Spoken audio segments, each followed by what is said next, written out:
everyone on behalf of FSM6 and UTS. My name is Jeremy Kulitz, and I'm a researcher at the University of Technology, Sydney, and I'm pleased to be opening today's session on climate resilient sanitation in low-income communities.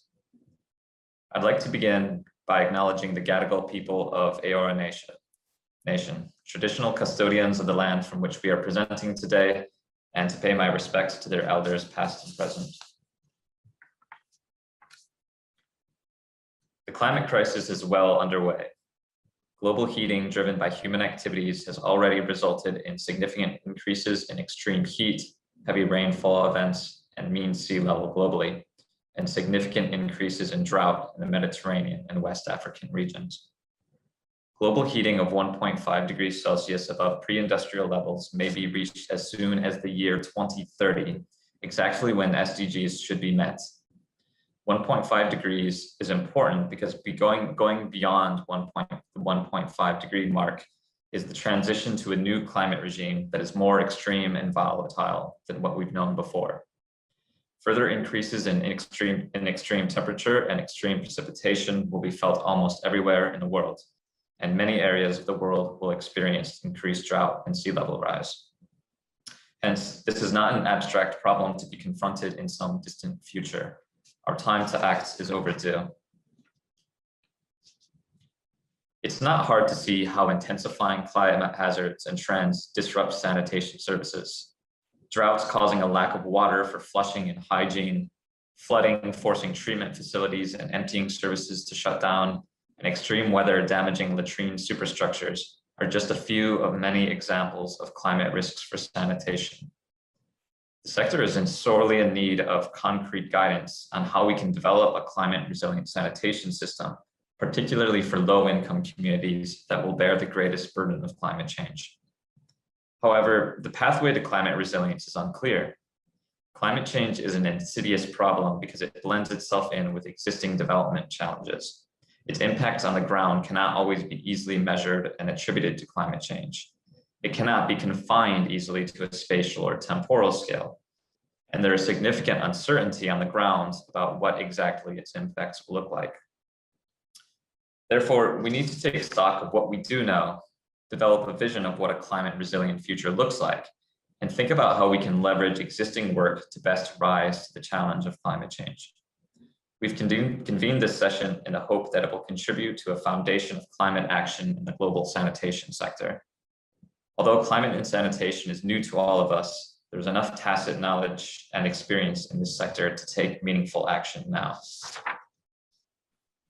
We will begin our session with a dialogue between sanitation experts who will discuss the question, how is climate resilient sanitation any different to the pursuit of safely managed sanitation? Next, we will share 3 examples of climate resilient sanitation practice, followed by Q&A with presenters with questions from the audience. We will then present a framework of critical areas for intervention for building climate resilience in sanitation systems. Following these activities, the audience will be placed into breakout rooms to discuss the key knowledge, skills, and evidence gaps that we need to fill on climate change and sanitation in low-income communities. Finally, we will have closing comments and an audience poll to provide ideas on the way forward. So I would like to open the session now with our first activity, the expert Q&A session. And I would like to introduce our speakers. They are Maraita Listiasari, who is a WASH urban development specialist at UNICEF based in Jakarta. Antoinette Kome, who is a global WASH sector lead at SNV Development Organization. And Juliet Willits, a professor and research director at the UTS Institute for Sustainable Futures. They're going to be having a conversation on the question, how is climate resilient sanitation any different to the pursuit of safely managed sanitation? So I'll hand things over now to Julia to get started. Great, thank you, Jeremy, and welcome everyone. Hope you've been enjoying the FSM6 conference so far.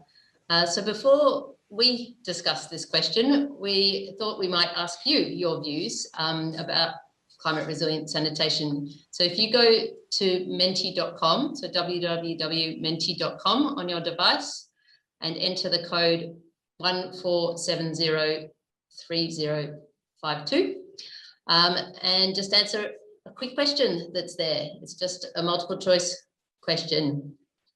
Okay, I'll start to share. So we can see most people think there is something different about it, but there are also some people who are not so sure, and some people who are simply unsure. So we hope that this conversation between myself, Marita, and Antoinette can help shine some light on these different perspectives.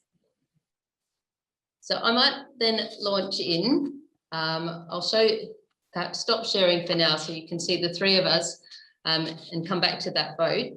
So maybe to kick off, Ita, I'm wondering, in terms of the challenges of climate change, compared with just the conventional challenges that we face in providing sanitation services like planning and financing, etc., to achieve citywide inclusive sanitation, how do you see those challenges? Are they the same? Are they different?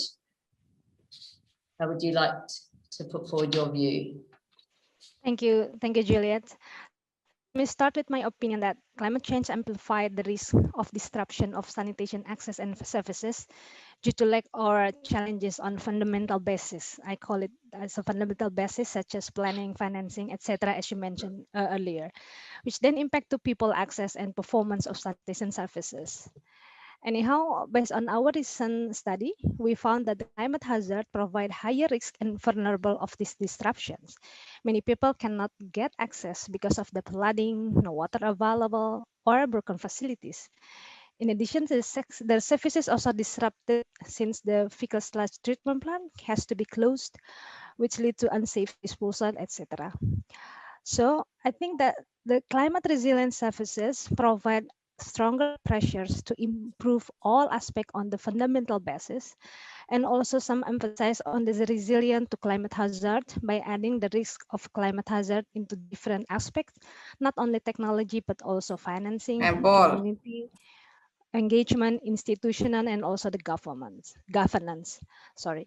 But then there is a need to add more on the uncertainty part as part of the climate change, which lead to how to take account of climate risk in different aspects. So Juliet, what do you think of this as uncertainty might mean? Over to you. Yeah, so I'd say for me, uncertainty means, yeah, if we come to planning and financing, we actually need to do them quite differently. For planning, if you think about it, there are a whole range of new considerations that we haven't had to take into account before, including ones that are really quite hard to predict. So we know the sea level may rise, but we don't know by how much. So which areas may become inundated or which not becomes an uncertainty in our planning. The same with the frequency of flooding events, and the same with which areas might face the greatest risks. So I feel like for planning, it's actually becomes more complex. The same for financing.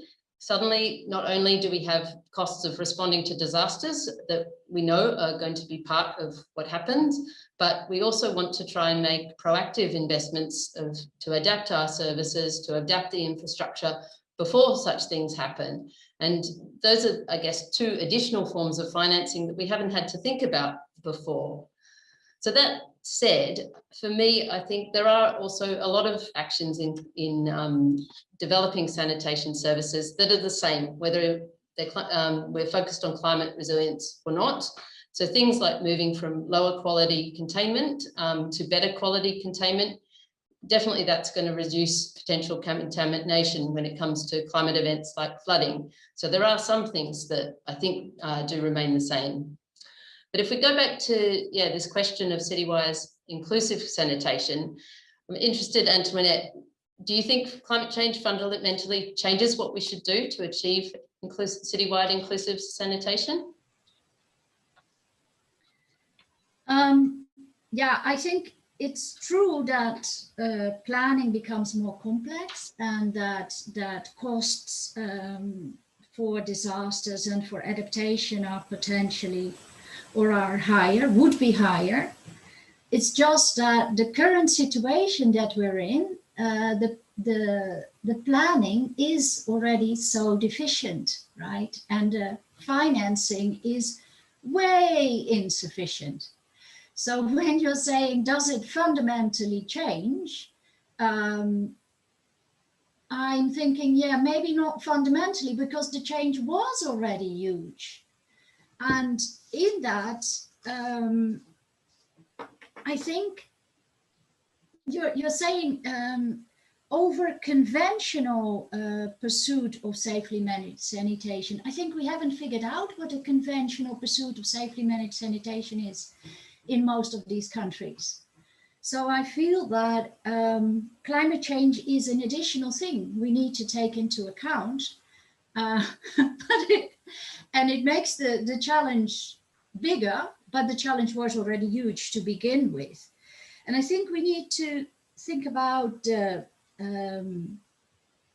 institutional mandates of who needs to take which decisions and how that plays out in the different countries. So you want responsible organizations to take decisions based on information to have adaptive management. But if we look at different countries, that's organized in a very different way. For example, in Indonesia and in Bangladesh, local governments are still mostly responsible for on-site sanitation. And now in Zambia, for example, this has shifted on-site sanitation to the utility, which may make it easier or not. So yeah, I'm wondering, what does that mean for the adaptive capacities in terms of citywide inclusive sanitation, for example, in Indonesia, Ita? Yeah, thank you.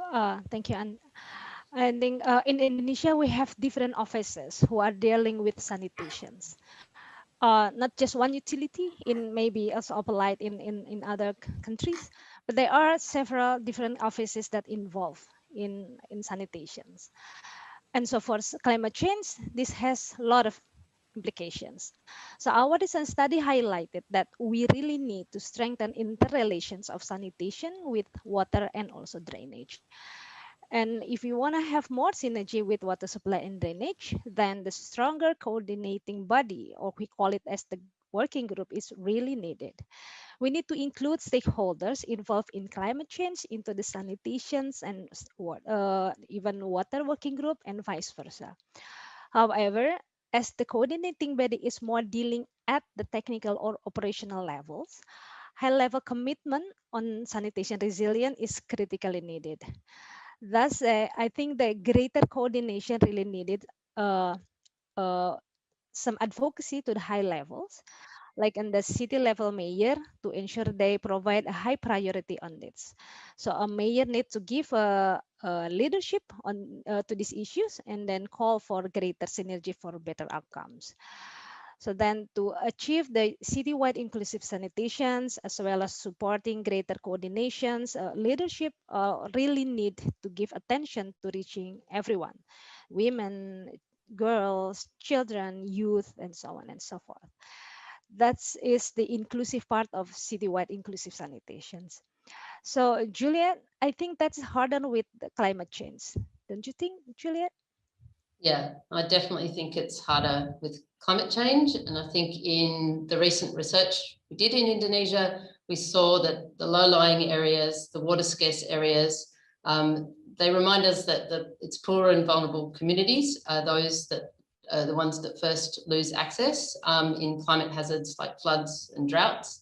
And I think that's a huge challenge for citywide inclusive sanitation.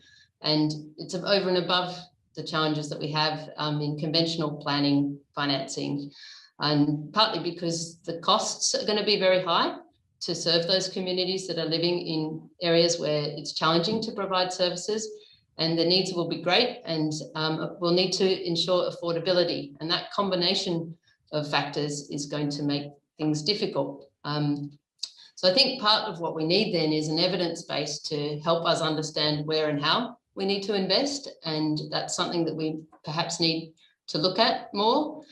And I'm wondering, Antoinette, do you think, what kind of evidence do you think we are going to need to really better address climate resilience in sanitation? I think that a lot of effort has already been put in understanding the directions of climate change. And of course, that still needs to continue. And I think it's encouraging also that there are efforts now to connect all those different data sets. But if you think about adaptation and service delivery, that needs to happen at the local level, right? So the question is, how do we translate that type of information and fine tune it to a local context? And if you think about who is making those decisions, so it's in many countries, there are now elected local governments. So the question is, how do we make information accessible? And also, how do we help to learning on what works and what doesn't work in terms of climate measures? Because I think there's not so much information on whether adaptation measures work actually in practice. And I think, for example, if you think about extreme events, then you would want to have more regular maintenance to your water system or your sanitation system. That means you need to increase tariffs, of course, assuming that there is a system for preventive maintenance and tariffs in that place in the first place. But then you would want to know whether that's effective, whether that is reducing really your interruptions, because every measure that you do has a cost. And the other issue where information becomes important is that budget planning at the local level is often annual. So there are annual budget cycles, whereas that information is often at timescales which are very large and then become less relevant, or people feel it's less relevant because of that large timescale while they're planning annually. So Ita, I don't know, what do you think in terms of the type of data we need? Yeah, if I may share my recent experience on collecting the evidences in Indonesia. So there are several evidence that we are collecting now to do the advocacy for higher priority on sanitation resilience. Then it can also help the governments in making a stronger case for improving the synergy between the climate change and sanitations, as well as to help them to accessing the climate fund, in particular for adaptations. The first evidence that we collecting is related with the climate change impact on access and sanitation services. This needs to be explored along sanitation service chain to understand how climate change impacts different components in the chain. And the other important evidence is how this climate change also impact to behavior, people's behavior. Because our study found that the climate change provide high risk on the achievement of ODF, as people tends to go back to the open defecations, in particular those are living in the lower sanitation conditions. The second evidence is related with the impact on the groups. So we need to understand on who is suffering the most, whether people living in the urban or rural areas, poor or vulnerable households, women, children, girls, minority ethnics, etc. The third one is related with how people and the service providers are currently responding to the impact. This will be important for us to also develop recommendations on improving the adaptive capacity. It will be ideal, and if we can capture the evidence from different climate hazards, such as flooding, drought, rising sea level, wind blows, etc. And lastly, again, learning from our most recent study, the evidence need also to be relevant to government priority. Then it can develop a stronger case for the governments, make it easier for them to put higher priority. So my message here is how to make sure that there is a clear correlations of the evidence and the current government priorities. So Juliet, do you have any other comments on the evidence that do you think that we need to collect? Yeah, I think, no, mostly I agree with both of you. I think the data that's relevant to policy making is incredibly important. And I think I like your mention, Ita, of focus on how climate change affects behaviours. I think we often focus on how it affects infrastructure, but we really probably need to think much more on how it affects behaviours. And also concur with you, Antoinette, on the effectiveness of adaptive measures. I think we're at a very early stage in the sanitation sector in thinking about climate change, and most of our focus has probably been on just understanding what the impacts might be. But that question of what measures should we be putting in place, how will we know if they're effective, how will we know if they're actually cost effective, are going to be much bigger and important questions where we're going to need to cumulatively develop an evidence base. So I'd like to now start to draw our conversation to a close. And I'm just going to come back to the bigger question that everyone voted on, which was about really, is climate resilient sanitation something that's the same as the pursuit as safely managed sanitation? So any final comments from you, Ita? Yeah, Juliet, so I think the climate resilient sanitation provides stronger emphasis on providing access and services on safely managed sanitation and ensure for all and ensure the of sustainable behavior, and also the urgency on thinking and taking actions on sanitations beyond business as usual. So climate resilient sanitations also urge the need on having more integrated actions on the whole water cycle to protect services, environment, and also public health. And how about you, Anne?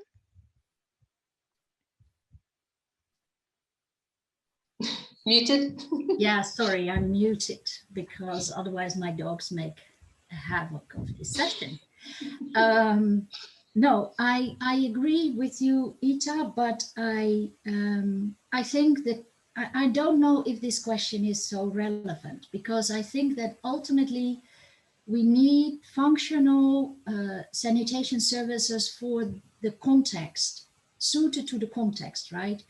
And if we look at our world right now, that's a change in context, and it will probably remain to be a change in context. We have climate change, we have COVID, we have growing inequalities, we have all kinds of things that are happening in the digital space.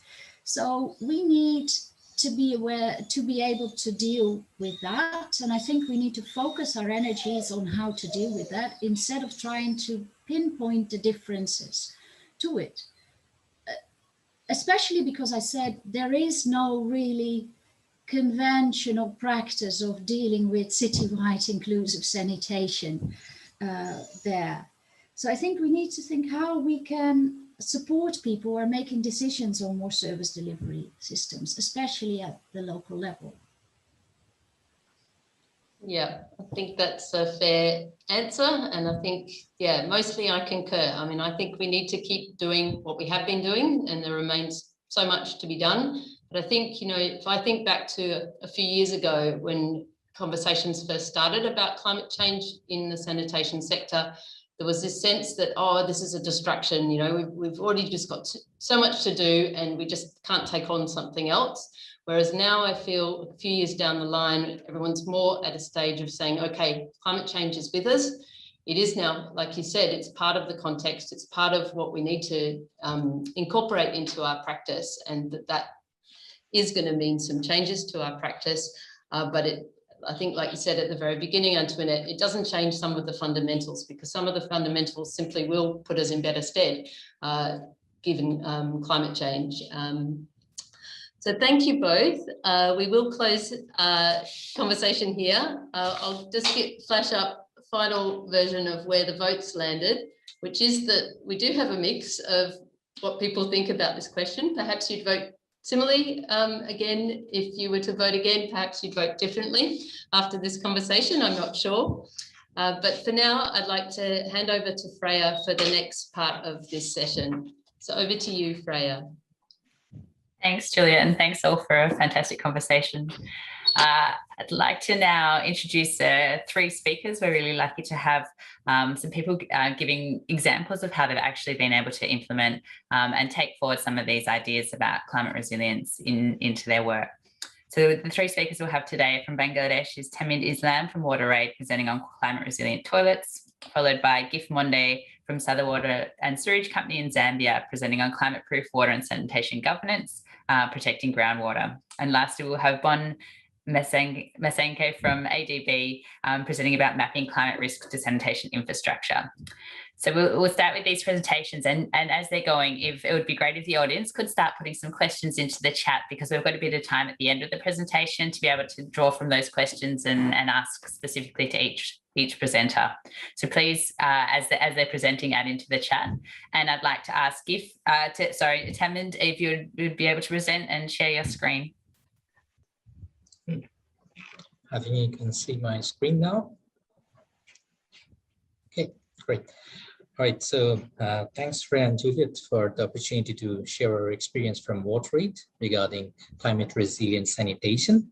And if we go on more detailed, WaterAid, you know, like WaterAid is mandated for safe water, decent toilet, and good hygiene. So part of that, we also like to work with climate resilient sanitation facilities.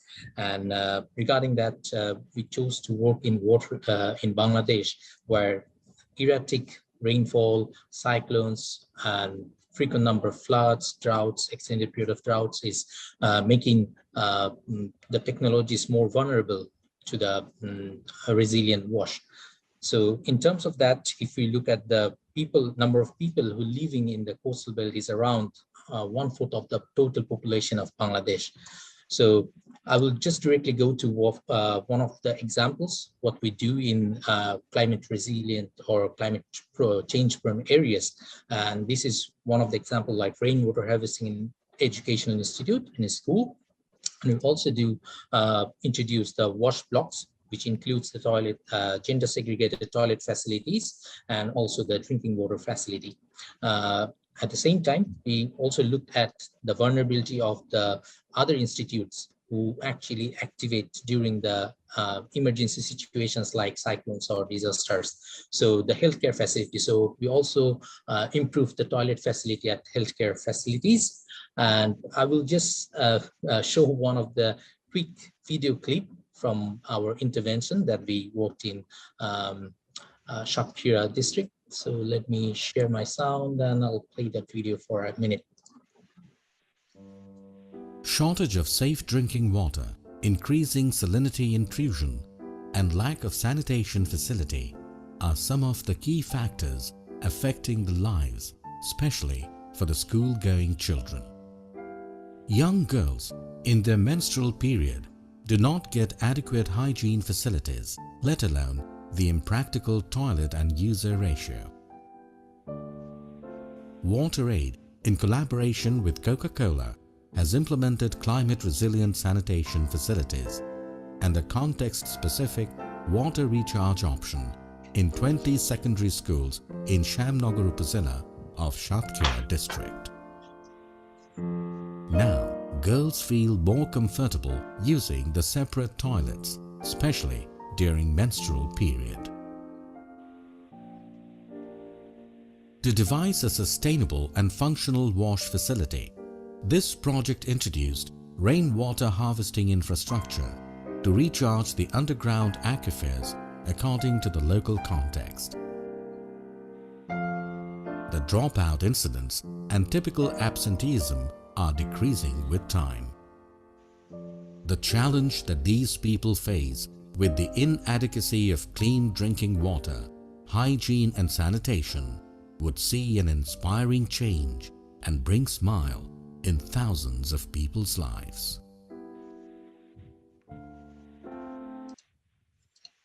So thank you for listening, and I will look forward to your questions and suggestions about our experience. Thank you. Over to you, Freya.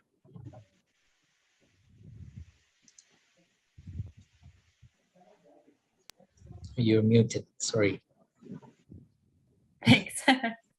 That was a great presentation, Tamida. Nice to have a bit of a video to actually see the real situation, as many of us are stuck at home. So thank you for sharing. Gift, would you be able to now share your presentation from Zambia? Yes, Freya, are you able to see my presentation?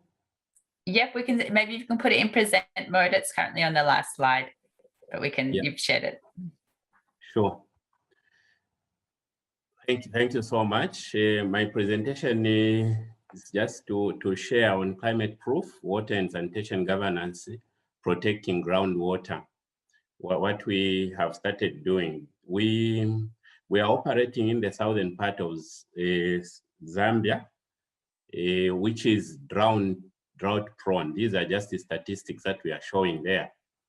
We also wish to show you that from 1970 to 1999, precipitation has been dropped, which we thought was climate variability. Now it's proven actually it's climate change, because in 2018, we had 7 dams out of the 12 dams that we use for water supply, dried up, 7 dams. And it was really a hassle. We had to run to groundwater to salvage the situation. And that's the reason why we have the passion to protect the groundwater. In 2019, the mandate on on-site sanitation was shifted from the local authorities to the water utility. And this is where we are in terms of governance. At national level, it has shifted now to the water utility.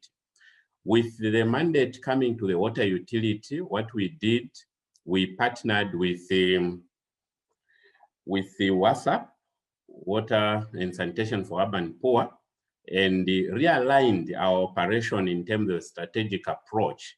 And we came up with 5 pillars that we are operating on. Streamlined is sanitation, and also the done revenue water reduction process, also the protection of catchment areas. So what we have done so far is that we have mapped sanitation, the safely managed in all the categories. And we know exactly now the infrastructure that we have in the province on the ground, which was properly done or which wasn't properly done, because supervision of construction was being done by local authorities. So what we have done in this approach is that we have now signed memorandum of understanding with local authorities for them to generate bylaws that will be enforced in terms of construction. We have also, with the partnership with WASAP, we have actually managed to attract investment to do the fecal sludge management in terms of transformation, behavioral change, and also introduction of new technologies in terms of sanitation options in the low income areas. At the moment, we have signed these MOUs. So it's the issue of now monitoring and evaluation, which will be a critical operating model that will make us enforce this. Underground water, we cherish it, and we strongly feel that with this model, underground water is going to be protected, because the commercial utility will be involved in the supervision of construction in terms of quality of the infrastructure that we are putting to protect underground, and also to have safe disposal of waste. I think that's what I would say for now. Our roadmap is to get there by 2030 according to the national vision. But the problem that we still have is that the climate change for us in the province, it's real. The issue of poor infrastructure and sanitation, which contaminates water, it's real. And this is what we need to change. Going forward, all our planning now is actually climate resilient. All the projects will have to be climate smart. Thank you so much, Fred. Thank you, Gift. There's really so much that you can present from all of the things that Southern Water and Sewerage Company have been doing with regards to climate and sanitation. It was a pity that we could only have such a short presentation, but it's impressive the amount of work and the different aspects that your organisation has been able to progress. I'd now like to move on to our final presentation. As you can see, there's lots of content coming up, and please start adding some questions into the chat for the presenters. The final one, Bon, would you like to take the screen? And you're already sharing, that's fantastic. All right, thank you, Freya. Before I start, thank you very much, Freya, Juliet, and to the University Technology of Sydney for giving us the chance to share our knowledge in terms of sanitation and mapping of climate risk. So for this presentation, 3 things. I would be concentrating on number 1, the use of GIS tools like SPADE, which is what we are using in the Asian Development Bank. The second one is the use of open source tools, because I think we're now in that um, um, advent of technology wherein there's a lot of open source data that you could pull out and use it for your analysis. And then the third one is having this GIS, this data sets, and showing it to project officers, decision makers, to have that tool for decision making that is needed. So moving on, for on the GIS tool, I'll start with SPADE, or Spatial Data Analysis Explorer. So basically, what we are using a GIS tool called SPADE within the bank in terms of project planning, safeguards, socioeconomic and land use planning. So all those stuff to support project conceptualization, design, and implementation. And then on the my number 2 bullet is on the data sources. So just a glimpse on what are the open source data that you could easily use right now, because as I've said a while ago, these are just readily available. So you could just pull out this, for example, satellite images, historical data sets, so you could have this analysis for your project planning. And I have some examples, like for example, in this Indonesia citywide inclusive sanitation project that the ADB is supporting. So just an example on the use of satellite images. So basic question here is um, how will the wastewater treatment plant be affected by one, flood risk, number 2, subsidence, and number 3, sea level rise. So to cut the story short, you could visually present to your decision makers that okay, the wastewater treatment plant in terms of flood risk would be affected by 0.5 to 1 meter of flooding, and in terms of subsidence, it is affected by 8 to 10 centimeters of subsidence that happened between 2014 to 2017. And in terms of sea level rise, as you can see in here, the location of the wastewater treatment plant would be affected. And in this analysis, I used RCP 8.5. So for non-technical users, for project officers, this is a good tool wherein they could easily visualize that, okay, this is how my project would be affected, and then how they could, for engineers and for the project team, how they could implement or utilize this different analysis for their project design. So I'll skip some of the slides to get so I would also like to highlight this line wherein as I've mentioned a while ago, historical data sets, future climate change projections. There are a lot of research data sets that is open right now. It's just a matter of looking up for this particular data sets and utilizing it for your project planning. So I'll end on this. Maybe we could have more discussion later on. Thank you, Freya. Fantastic. Thank you, Bon. So we haven't had any questions yet. I'll leave a moment. Do people want to add any questions into the chat specific to the presenters, or otherwise unmute yourself and ask directly if somebody has a specific question? Hi, Freya. Go ahead. Yeah, my name is Ruben, and my question is to the last presenter. I wanted to Bon. Are you able to hear me? Yes, we can hear you. So that's to Bon, the last presenter from ADB. Yes. So I wanted to find out to what extent are the open source tools that you referred to can be used to mapping of on-site sanitation services, because when I was following, to the large extent I understood, they were more on indicating the impact the floods will have on some infrastructure. Thank you. Unfortunately, we made Bon cut out some of his slides that showed that. Bon, did you want to talk to the on-site component, particularly that you've done in Bangladesh? Right.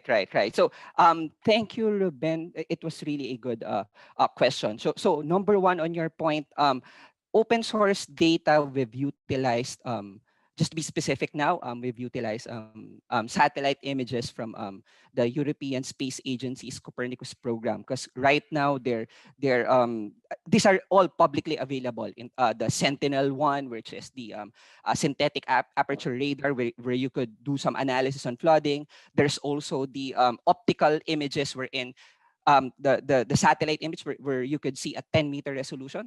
So these are also publicly available. And aside from ESA, also the pioneers like the NASA, wherein they're providing images at 30-meter resolution. So it's really it's like a jigsaw puzzle wherein you could pick out different data sources, data sets coming from different data sources, and utilizing it for your project analysis. And then on your second second point on the use of these tools. Spade, as I've mentioned, it's an ADB tool, but basically it's from an open source tool like GeoNode. I'll be specific right now. Apologies for non-technical stuff, non-technical users. So it's based on GeoNode, GeoServer. So basically, if you're from let's say a developing country or from a city wherein you wanted to also invest in this geoportals, then perhaps you could look at this open source data sets, because I'm sure you're pretty familiar with let's say QGIS, which is a desktop software. But what I'm saying is the use of web portals, like for example like Spade, a pragmatic approach. Sorry for if I'm taking along. So let's say your mayor wants to see, okay, is this sanitation infrastructure would be affected by flooding? So he doesn't need to have this GIS software. All you have to do is pull out your phone or your tablet or your laptop, log into your GIS web portal, and then you could easily show to him that yes, Mayor, the wastewater treatment plant would be affected by flooding and sea level rise in the future. So things like that. Thank you, Ruben. Great, thank you, Gift and Ruben. A fantastic question. Next one, we have a question for Gift about Zambia and about the MOU with the local government. So just what the question was, whether there's sort of any issues included in the bylaws, or what the specific bylaws are about, and about enforcement. How have you been able to go about enforcement of the bylaws? Thank you so much. You may wish to know that 2019 it's quite recent. So in terms of implementation, the rolling out, this is what we are doing. So the bylaws that will be, or that have been established with the councils will be executed, because previously the councils were supervising the whole chain on their own, and the quality was very poor in terms of the products. So this time around, we are going to inspect ourselves. From what we observe in terms of quality, it's going to feed back to the council planning. At the same time, it's twofold. We are going to be involved even at the planning stage, even at the approval stage of the drawings that will be executed, and also the execution, because usually construction is approved in stages up to the completion. So this process is we are going to participate, and this is what the MOU streamlines in terms of roles and responsibilities of the local authority and the CEOs. We want to also emphasize the point that it's a multi-sectoral approach, which is not very easy in terms of monitoring and the evaluation. So we'll learn lessons as we go, but at the moment, the beauty is that we have a buy-in and everyone is actually involved. The CEO, I mean a commercial utility. Thank you.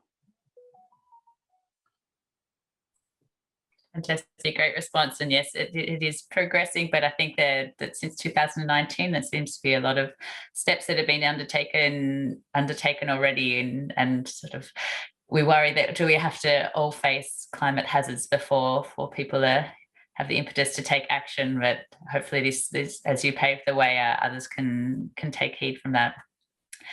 We had another question from Anjalia directed to Tamid, about a bit more details about the climate resilient aspects of the sanitation. So if you could talk to a bit more about the climate resilient aspects of the toilet, what else is done, and also maybe to explain a bit why the school toilets and institution toilets were specifically chosen to build resilience.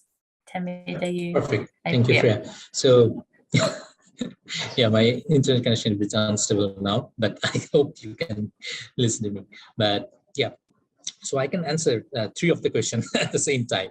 Perhaps the first thing is like, while doing this sort of intervention, what we looked like, we tried to set the built level up above the normal or general flood level, which generally been happen during the cyclones, like all the areas got flooded if there is no. That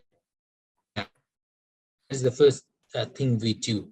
At the same time, while doing the construction, we used unsalted water. That means the water that is, the saline prone areas. So usually people use that salted water, but we try to do the construction with unsalted water or desalinated water, whatever you say. So this sort of intervention, increase the longevity of these interventions. And if you look at the toilet technologies, none of them is, flood proof, that would say. So if I refer to one of the study by DFID, they have studied number of interventions like sanitation technologies in Bangladesh, looking at the lens of disaster. So they found none of them, like twin pit latrines, the septic tanks, none of them is capable to take the challenge of flood. So whenever it comes, they all get flooded, and the sanitation, the achievements we get, it gets disrupted. So even though what we look at this point of technologies in the schools or this sort of institution, we try to use the groundwater as less as possible. So we also try to focus on the rainwater harvesting to keep the toilet facility with uninterrupted water services like running water. And at the same time, we use sato pans, which also takes a very less amount of water for flushing.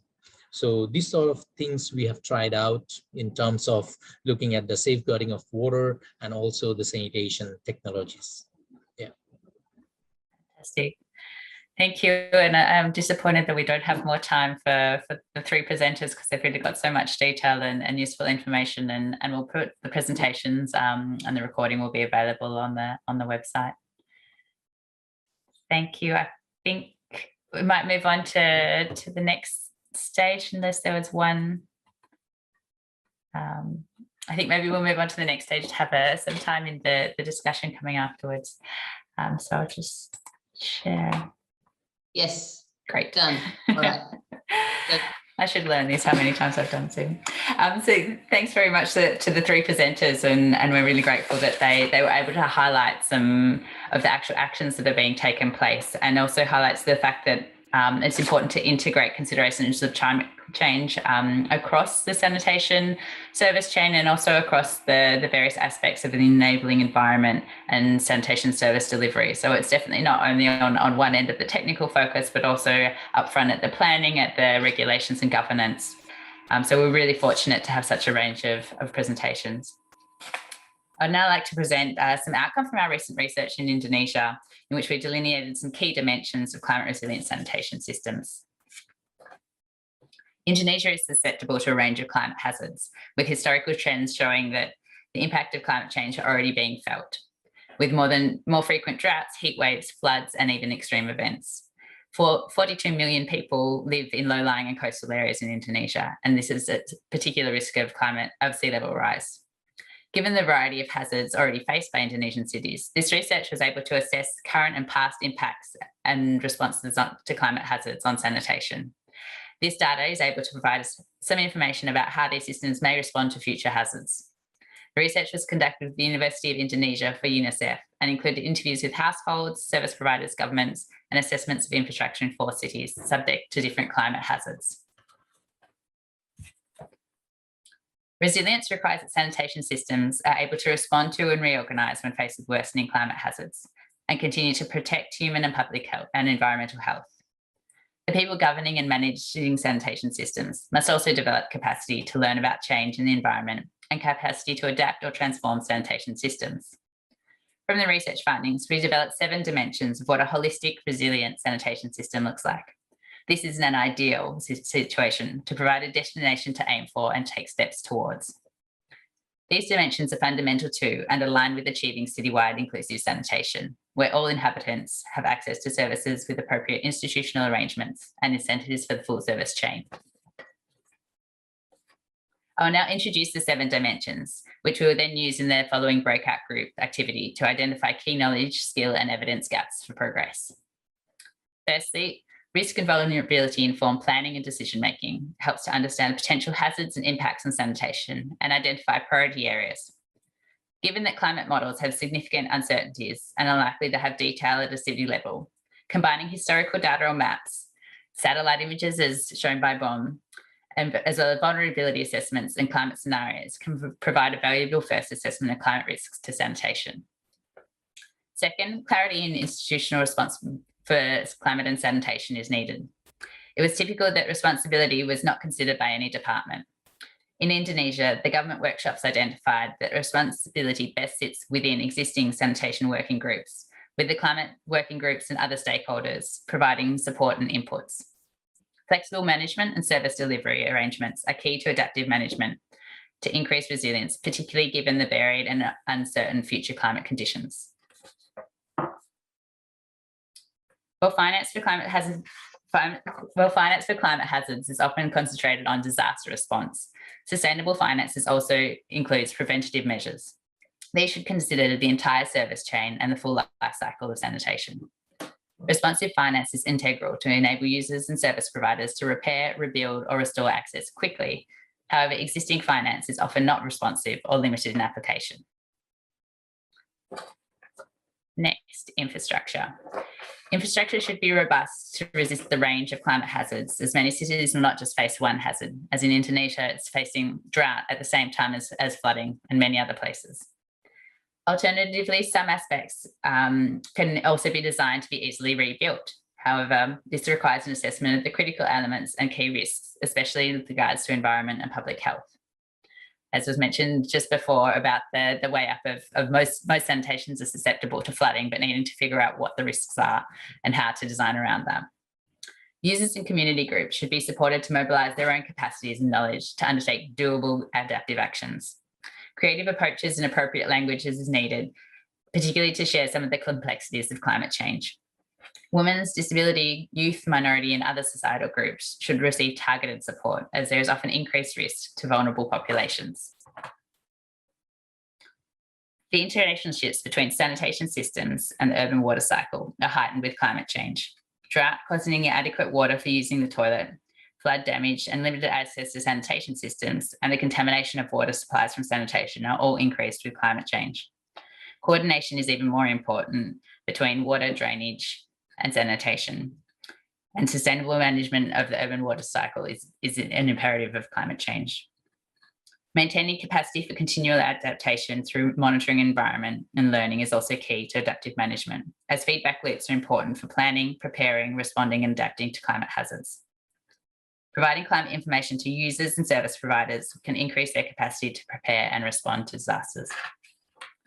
So those are the seven parts of our climate resilient sanitation system. And Juliet will now introduce the breakout activity, which will build from these and give all participants an opportunity to reflect on these moving forward. Great, sure. Thank you, Freya. Thank you also to our speakers who spoke earlier and who talked about what some of those different dimensions mean in practice. So now it's your turn to talk. So we have some 82 participants in the session at the moment. We're going to break you into different groups, divided into 7 groups that relate to those 7 parts of the framework that Freya just described. And there'll be 2 questions that you'll talk about with a facilitator who you'll find in the room with you. And the first one is about what kind of knowledge and evidence gaps do we really need to fill in the coming years to support national government staff and also to support at the local level, whether that be local government or service providers. So each of those groups are going to have different kinds of information, data and evidence needs. And we'd like to invite you to think through what's going to be most important. And the second question is equally about what skills and capacities would be needed at either of those levels. What needs to change in the way people think and are equipped to address the kinds of dimensions that Freya just described. If we want flexible management, what's that going to mean for training and capacity building for operators of treatment systems? So those are the two questions that we're going to invite you to discuss, and we'll be in the breakout rooms for about 20 minutes or just over 20 minutes. And then we'll come back to a plenary session to finish this overall spotlight session. So thanks, Michaela. If you could beam us all hopefully to the right breakout room. So hopefully you will find yourself with a facilitator, and we'll see you back here in a little while. So welcome back, everyone. I hope you had good discussions in the rooms once you eventually got there. For a little while, the facilitators were talking to themselves, but then we did manage to move everyone. So I do hope you had some interesting discussions using different parts of that framework, and that it gave you some insights about what are the things we're going to need to learn quite quickly in coming years about these different dimensions if we're really going to have a more climate resilient sanitation system. And I know in our group on monitoring, we thought about, you know, some of the, I guess, the current issues already with monitoring that we need to fix, and also what else is needed for climate change in terms of different groups that need to hear about and have feedback on climate and on functionality on different systems. So I just wanted to let everyone know you can look at the Google Slides at your own leisure. I encourage you to explore what other groups came up with and have a look through them. So you've all got the link from the chat. And if you're interested, go and have a look at the other dimensions. And to let you know that we'll be working over the coming months on developing more of a global research agenda for climate resilient sanitation systems and some of the key priorities that our sector needs to focus on to better equip ourselves. So the work you've just contributed to through your discussions will be being used in that work going forward. So but just now I'm going to hand back to Jeremy for the final few minutes of closing. Over to you, Jeremy. Thank you, Juliet. And thank you everyone for the participation in the activity, and thanks to the presenters for their excellent and concise presentations. So I think we can safely say that momentum is building, and that although the sanitation sector has only begun to address climate issues more intensively in recent years, I think we're clearly approaching a critical mass. And conversations like these are valuable and must continue, but we also must start to translate the conversations into action. And I think the presentations that we saw from WaterAid, the Southern Water and Sanitation Company, and the SPADE project by ADB are excellent examples of how we can start to take meaningful action in the near term. And hopefully, as you were thinking through the different components of the framework, that also inspired ideas for what more we can do to start to address the climate challenge problem. There's other major opportunities for further action at an international level. The COP26, that is the United Nations Conference of Parties, will be meeting in Glasgow in November, which is a major climate change convention across national governments, and the SWA Sectors Ministers meeting in 2022, which will include a focus on climate change action. We would also like to invite you to continue the conversation at Stockholm, where we will be involved in a session on equitable and resilient urban sanitation services, framing agenda for action. So please visit the Stockholm World Water Week website to see more on that session, and we'll share these slides which have a link. We'd also like to notify everyone of our upcoming report, co-authored between UNICEF, UTS, and the University of Indonesia, which presents new evidence of how climate affects sanitation in Indonesia and what responses are being taken there locally. And it also includes more information on the climate resilience framework that we shared today and other possible ways forward.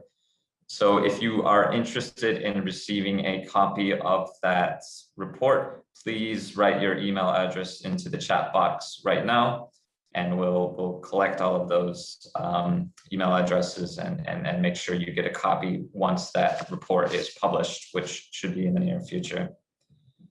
Finally, we're going to leave you with one final Menti poll. So if everyone could please open up their menti.com again, it's actually the same poll number. So if you're still in Menti from the beginning of the session, you should be able to see the new question now. Otherwise, you can navigate back and enter the code on the screen. And we have a final question about what action does the sector most urgently need to take to support climate resilient sanitation right now? So please take a moment to answer that question. And Juliet, will you share the screen so we can see the ideas as they come up? Yeah. Great. Well, that concludes the session as well. So please take some time to hang around and see what other people share on the Menti poll. And please feel free to leave your email address. And thanks everyone for participating. And thanks again to the presenters and to the facilitators. I like the second one, no more business as usual. I think if that answers the question we started the session with, we can't just do what we were doing. We need to do something more, something new. Awareness impacts, using evidence to prompt decision makers, a way to combine different scales of planning. I think that's very important and relates to Bond's presentation about combining different data sets, but also if we think about over time, investing more, allocating more funding for sanitation, engaging with communities, understanding climate change is true and it does affect sanitation, capacity building of staff. Okay, we have hit 1.5 hours for this session. And so I think feel free to jump off, feel free to stay if you want to watch any additional ones, but we'll sign off here. Thank you for attending the session.